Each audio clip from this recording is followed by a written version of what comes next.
What's happening, folks? Back with another reaction, back with some more Pet Shop Boys. And we're returning with another bonus tune included in the expanded folder for their 1993 album, Very. Thank you again to Seb. And this track is Too Many People, which is a value judgment in terms of quantity. And of course, that could be ironic or sarcastic. It could be an assessment of someone else's view. But if you're saying too many people, then you're suggesting that a smaller amount, fewer people, would be more desirable for one reason or another. And I suppose if there were three people in a so-called love triangle, which I've always said is typically a love V, meaning it's only a triangle if A likes B, B likes C, and C likes A, but that's beside the point. I would just say that it might be a dynamic like that, where in a traditional or monogamous sense, three people is too many for love or too many for an emotional bond, although that is of course predicated on, again, more traditional or typical understandings, and obviously there are people who have open relationships and so on. But maybe it could be about attitudes, about national societies, where some people and those with a less sympathetic or pluralistic attitude might say, well, there's too many people now, and it could be a critique of that type of attitude. Either way, it's a phrase that suggests an uncomfortability with the amount of people, which is already like a very intense or interesting starting point. Let's see what I can pick up on a first listen. This is Pet Shop Boys. The track is Too Many People, and it's a bonus track included on, or in, the expanded folder for the 1993 album, Very. Let me see if I can pull up any particular meta details. So it's the B-side for I Wouldn't Normally. Well, there you go. This is the B-side for I Wouldn't Normally Do This Kind of Thing. It's called Too Many People by the Pet Shop Boys. Oh!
Wicked uncle who doesn't give a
They make really good music and they're very clever and excellent songwriters, so shout out to both Neil and Chris. I love this track for multiple reasons. I'm going to try to keep everything in my brain here. I will say immediately, I did a reaction to a Kate Bush tune in this same session called Somewhere in Between. And this idea, and I talked about in that reaction how people often try to put things in distinct and discrete categories, and there are many aspects of reality, of life, of human nature that are not so easily defined in a dichotomous way and are somewhere in between. And that type of difficult to characterize, liminal type of, transitional or intermediate stage is perhaps indicative of the fact that reality, and again human nature, it's not obligated to conform to our nice and tidy categories. And I think this song is getting at that. Now, I think it's also getting at the way that over the course of our lifetime, or even in individual moments, we might wear more hats than one, even contradictory hats, which makes me think of that line, is it F. Scott Fitzgerald, that like an artist is someone who can hold fundamentally opposed views and still function. And I feel like that concept is explored here, the idea of being both capitalist and communist, which also makes me think of a reaction I just did to a Monty Python tune where it's like this acting exercise. The skit or the sketch is called You Be the Actor, and the character profile that the listener and the person who's supposed to be doing the acting exercise is given is that you're a zany but also bitter and disillusioned Marxist tycoon, which how do you portray that character easily? But the idea of a Marxist tycoon, of course, I couldn't help but think of that in that moment. But the idea of someone who's like a true artist or a crass capitalist who's just trying to, make a buck on their art form. And in a lot of these dichotomies that were presented, it sounds like there's probably some middle ground where most people fall, and most people aren't at the polar extremes.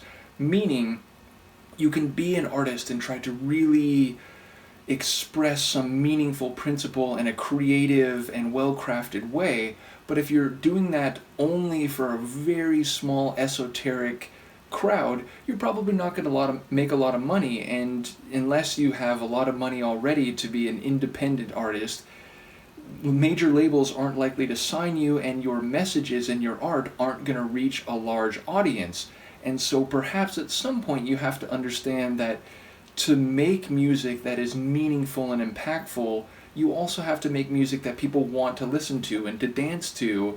And there's probably some point on that spectrum in the middle area where it would make the most sense, or where you will end up finding yourself. And again, same with the introvert-extrovert dichotomy, where like sometimes you might feel like you're very much in your own thoughts and you don't want to hear from other people or be around other people, but other times you might enjoy the company of others, or need the noise or the din of other people to drown out your intellectual or psycho-emotional insecurities. And so sometimes you might be more extroverted, sometimes you might be more introverted, but then there's the feeling of like, man, like, am I contradicting myself? Am I too many people all at the same time?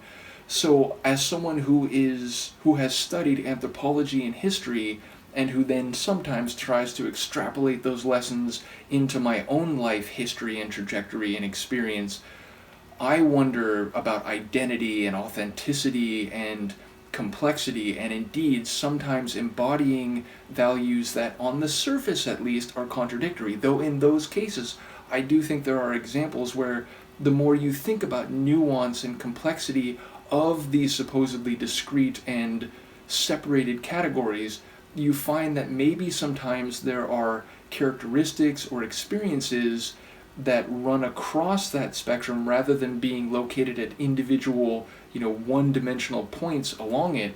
So I feel like it's a really clever and smart exploration of what it is to be a human, what it is to be someone who exists in a world where things aren't always so simple and they are more complicated, and at different points, or indeed even at singular moments, you'll find yourself living as different people and or under different value systems, or expressing ideas and feelings which are perhaps running counter to each other on a like macro scale. So really well written lyrics, and one song that I'm going to want to re-listen to and just appreciate the nuance of. So shout out to, I'm assuming, Neil. I imagine, again, in most cases he's writing the words, but I enjoyed the sonics, which, right when it started I was like, ooh, it's giving me Chris, like real dance floor vibes. But then when the synths came in and the melodic structure started to unfold, it felt perhaps a bit more Neil-like in terms of the,